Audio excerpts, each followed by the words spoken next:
Welcome to the Old Time Radio Westerns. I'm your host, Andrew Rhines, and let's get into this episode. This episode is going to be The Lone Ranger. Original air date is June 11th, 1945, and the title is Blessed Are the Meek. Let's get into it, and I hope you enjoy.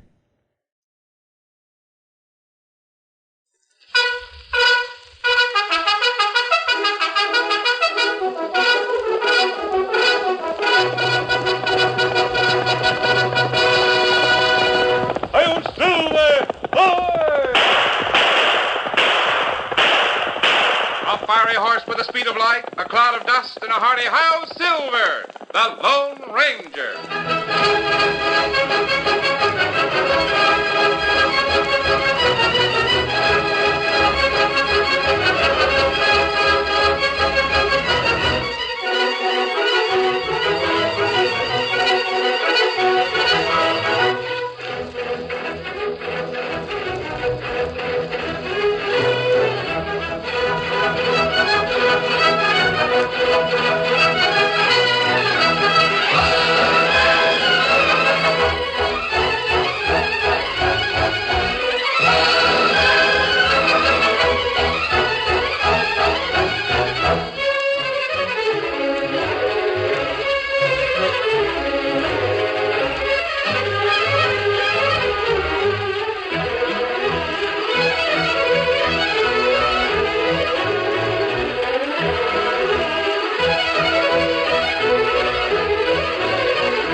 With his faithful Indian companion Tonto, the masked rider of the plains led the fight for law and order in the early western United States. The stories of his strength and courage, his daring and resourcefulness have come down to us through the generations. And nowhere in the pages of history can one find a greater champion of justice. Return with us now to those thrilling days of yesteryear. From out of the past come the thundering hoofbeats of the great horse Silver. The Lone Ranger rides again. Come on, Silver. Let's go, big fellow. I'm Silver.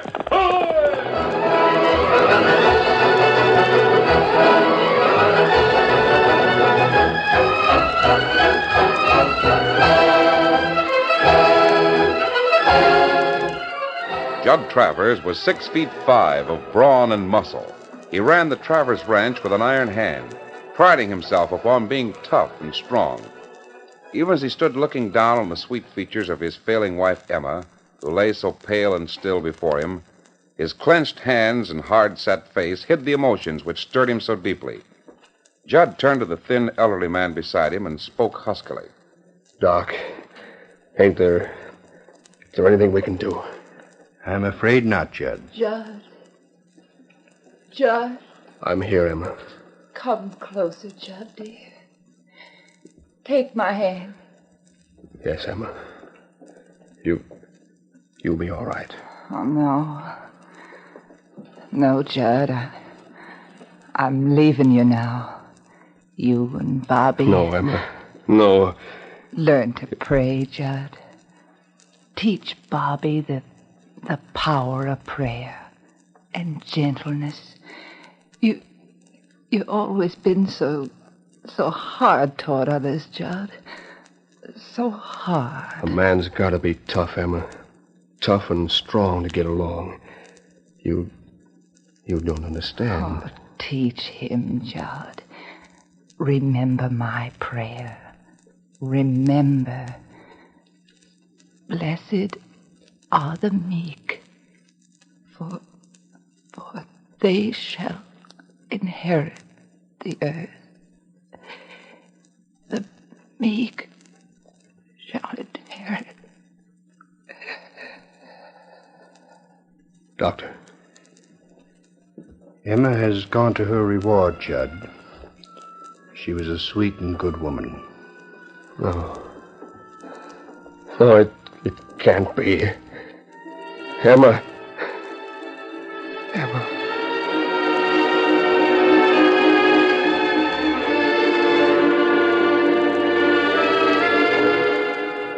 Following the death of his wife, Judd Travers became hard and bitter.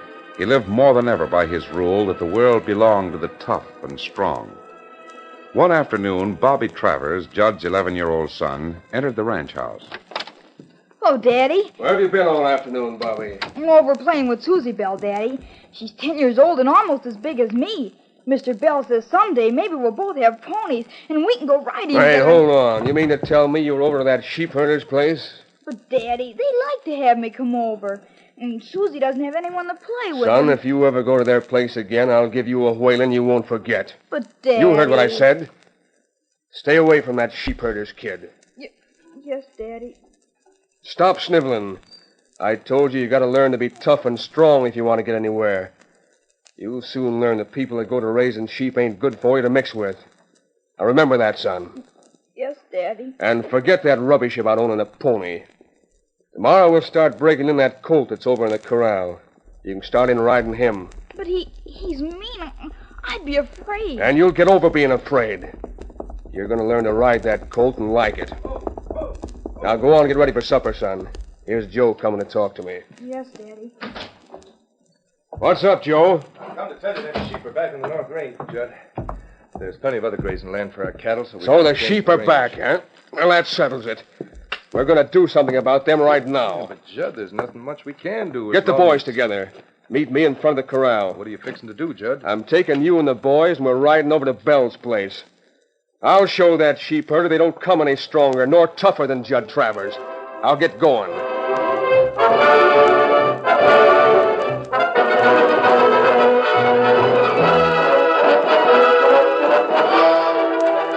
It was dusk as the Lone Ranger and his Indian companion Tonto rode along the trail from Red Rock toward their camp in the hills.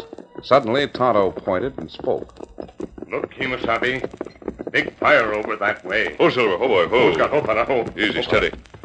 Yes. The Baker place is over that way, Tonto. Baker sell out to a man named Bell. Him raise sheep. Bell? Tonto, I heard in town that Judd Travers was causing trouble for a sheep rancher by that name. Could be that... Come on, we'll investigate that fire. Come on, Silver. Get him up town.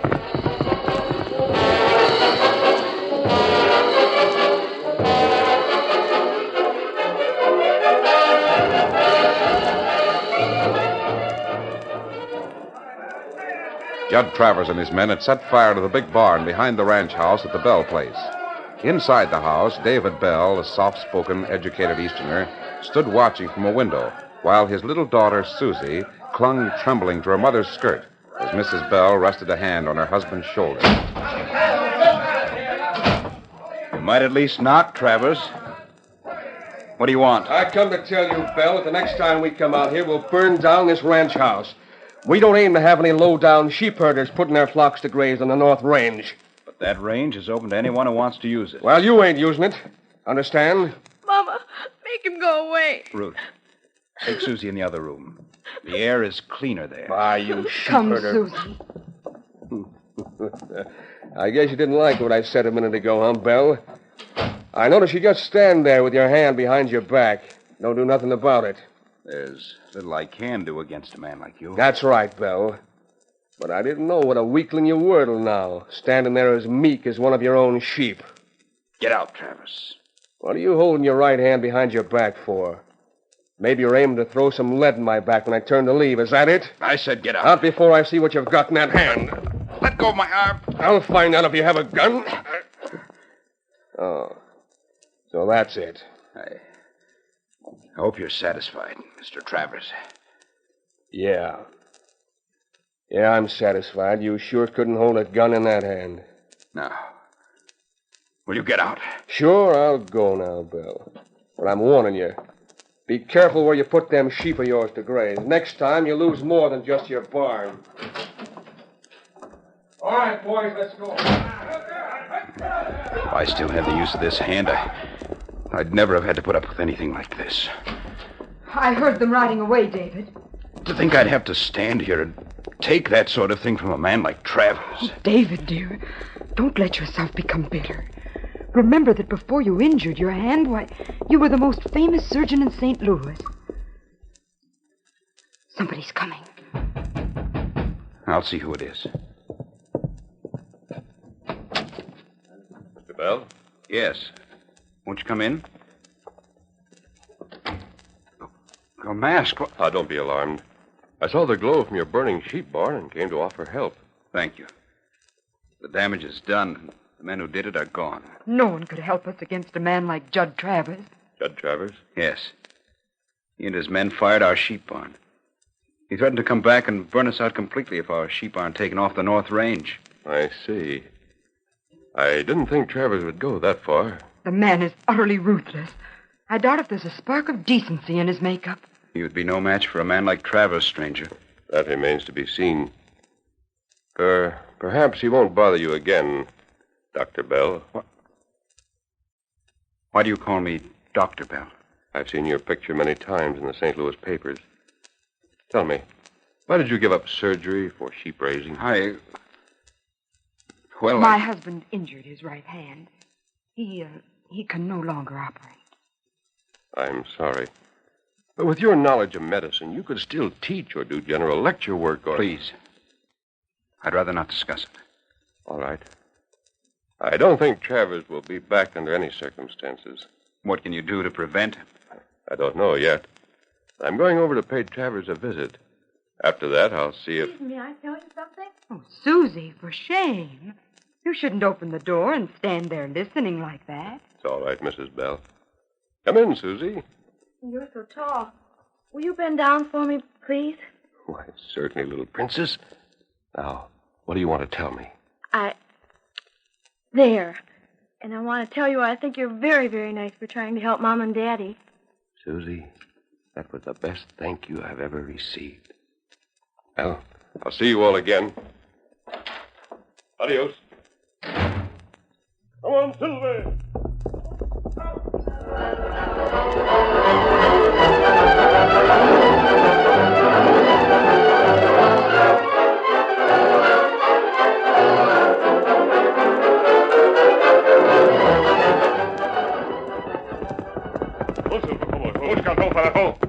Steady, big fella. Well, there's a light in the ranch house, Toto. You will see Travers, Kimasabi? Yes. Wait, Silver, Scout. Come on, Toto.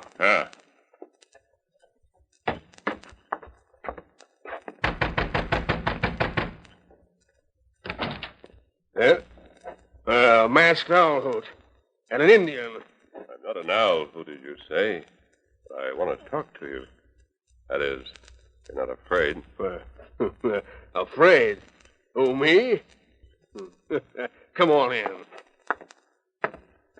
I got him covered, Judge. I knew you would have, Joe. Do you always need a bodyguard, Mr. Loudmouth? Why, you... A big, tough fellow like you shouldn't be afraid. Put down that gun, Joe. How'd you do it, Joe? Keep him covered.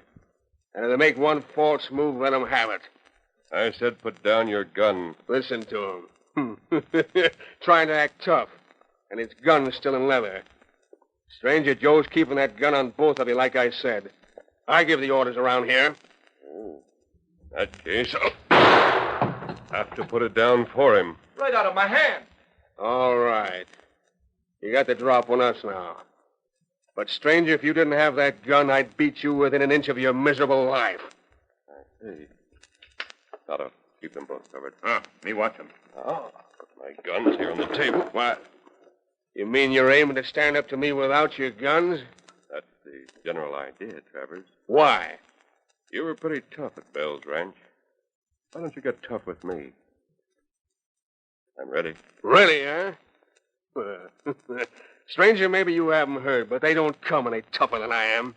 I'm not impressed, Travers. All right, you're asking for it. Now, you're going to get a beating you'll never forget, as long as you live.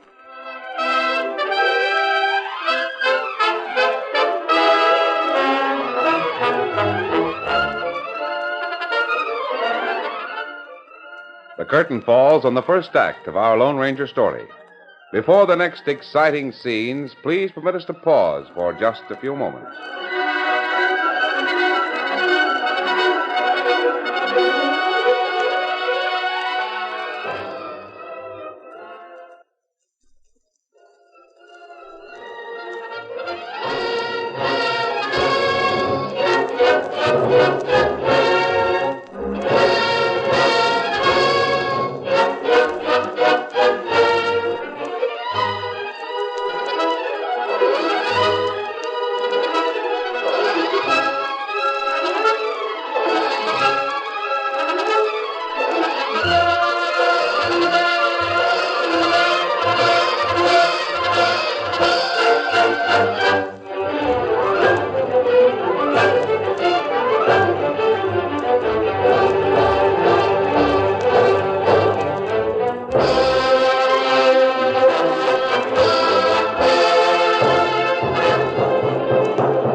Now, to continue our story. As Judd Travers moved in to fight him, the Lone Ranger realized that as tall and broad-shouldered as he himself was, the man before him was even taller and broader, outweighing him by 50 pounds. Judd Travers wore a grim smile as he raised his huge fists. I've been needing exercise, stranger. This'll do for a starter. You're not so tough.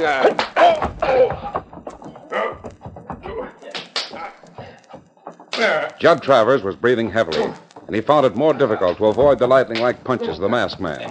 The sneering smile left Judd's face. Amazement and disbelief took its place. He tried frantically to beat down this dodging, shifting adversary with sheer brute strength, but to no avail.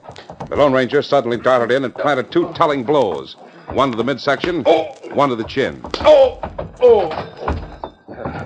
Have you had enough, Travers? Or shall we repeat the treatment lightly? Oh, I've had enough. Why? I can't believe it. All right, we'll leave now. But, Travers, if you ever bother the Bells again, I'll be back. I'll beat you to a pulp. Come on, Tonto.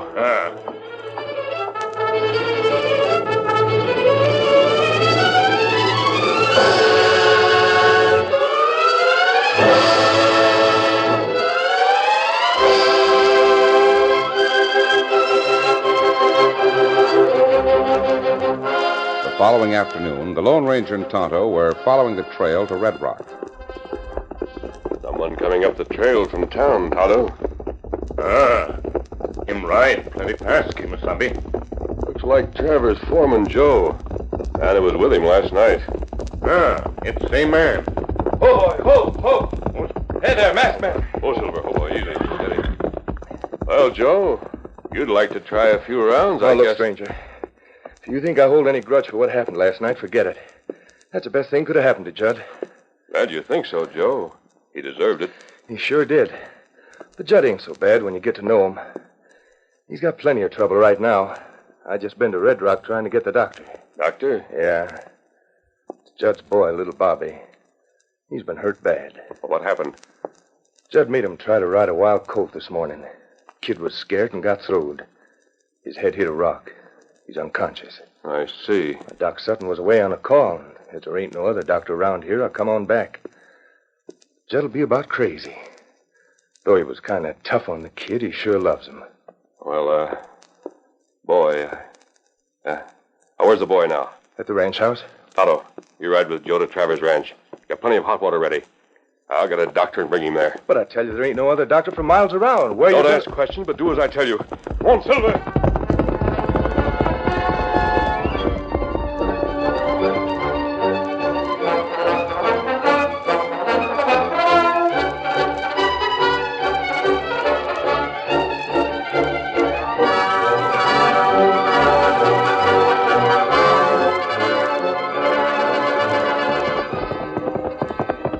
Oh, Silver, oh.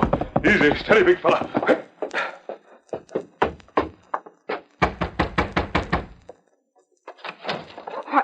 Why, it's the masked man. We heard what happened last night. Mrs. Bell, I've got to talk to your husband. A matter of life or death. Come in. Good afternoon, stranger. Dr. Bell, did you bring your medical kit and surgical equipment out west with you? Yes, I did, but... Get it together and come with me right away. What's happened? Travers' son has had a serious head injury. He needs immediate attention. Little Bobby Travers? Oh, that's terrible. Judd Travers' son? I don't David. see... But my hand, I can't. It may call for an operation. In that case... In that case, we'll find a way. You must come, Doctor. Yes, Doctor, you must.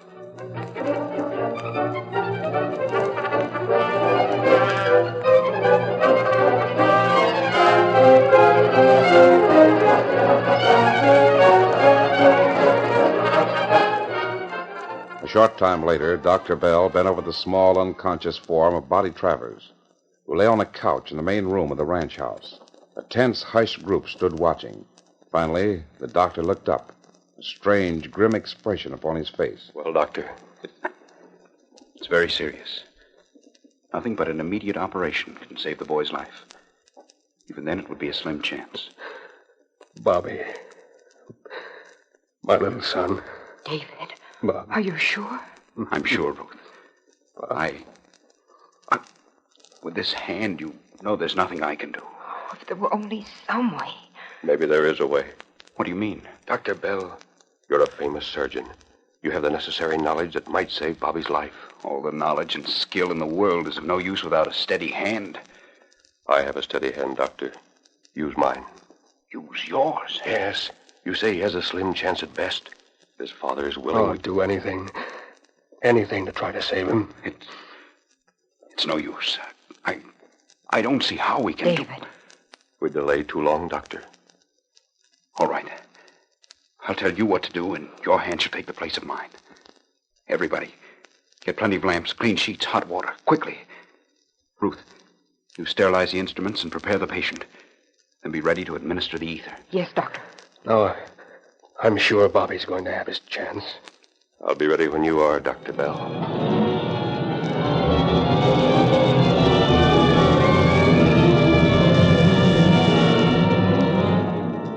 Within a very short time, the room was converted into a crude operating room.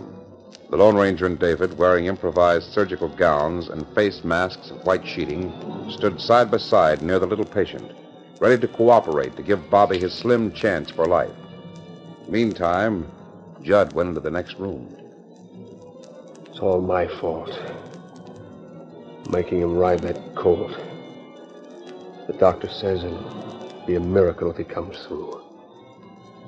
If there was only something I could do. Learn to pray, Judd. Teach Bobby the power of prayer. The power of prayer, Emma said. Teach him, Judd. Remember my prayer. Blessed are the meek, for they shall inherit the earth. Meek. That's what I called Dr. Bell yesterday. Said he was as meek as one of the sheep. God forgive me. Blessed are the meek. Our Father which art in heaven, hallowed be thy name. Thy kingdom come.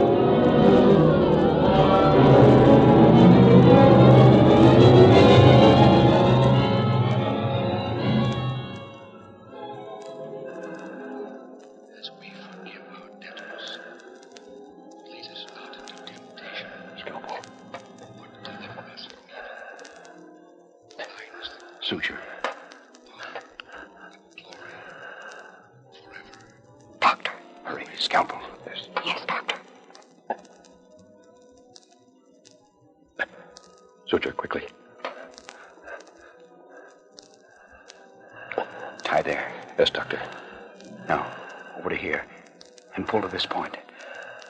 Now tie.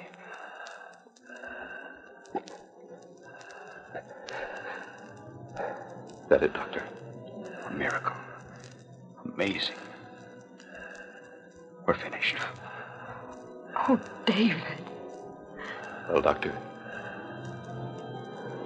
We'll know in a few hours. Doctor.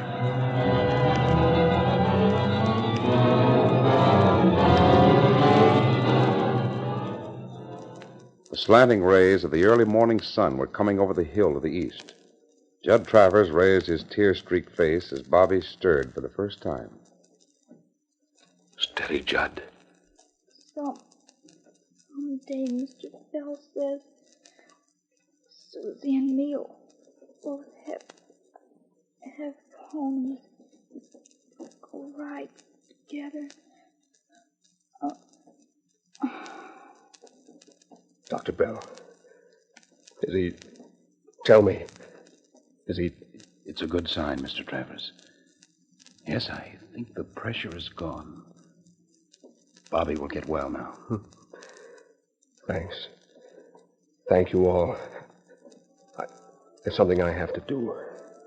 If Bobby wants me, I'll be right back. I'll tell him, Mr. Travers.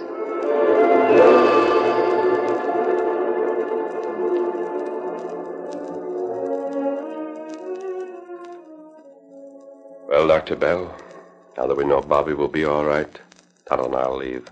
I don't know where Travers went. I'm sure he'll want to see you. Is Bobby awake?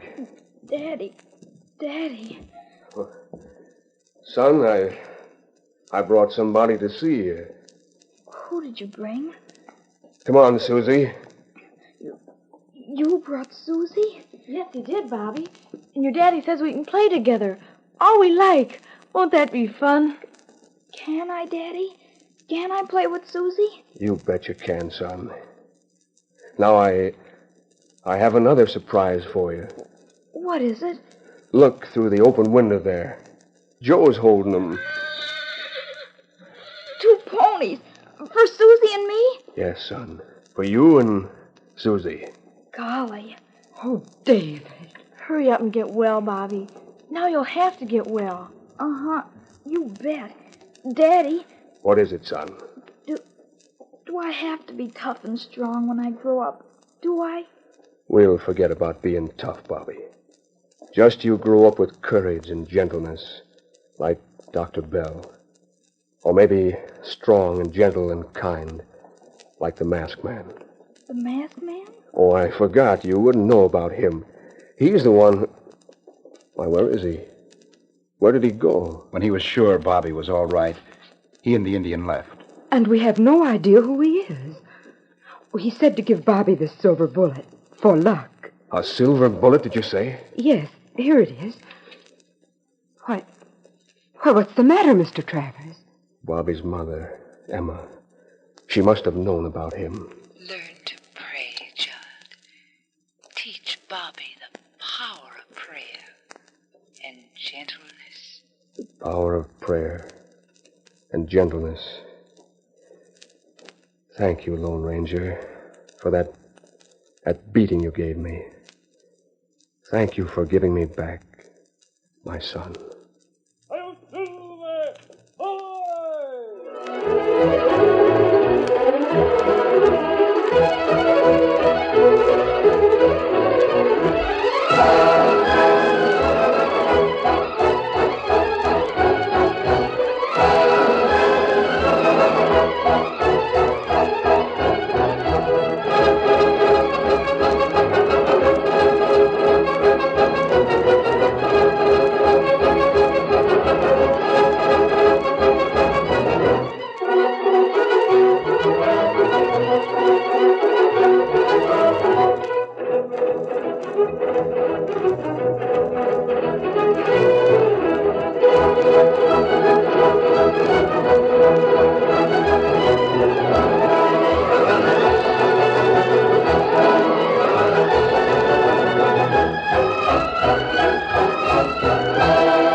The story you have just heard is a copyrighted feature of the Lone Ranger Incorporated.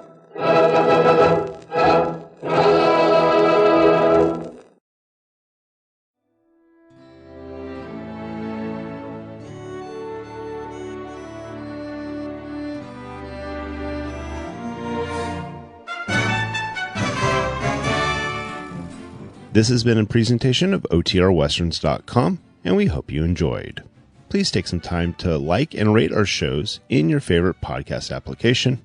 Follow us on Facebook by going to OTRWesterns.com/Facebook. Subscribe to our YouTube channel by going to OTRWesterns.com/YouTube.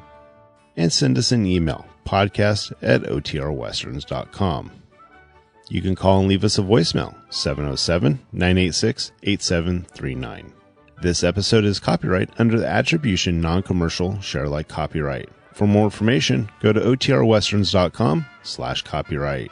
Have a great day, and thanks for listening.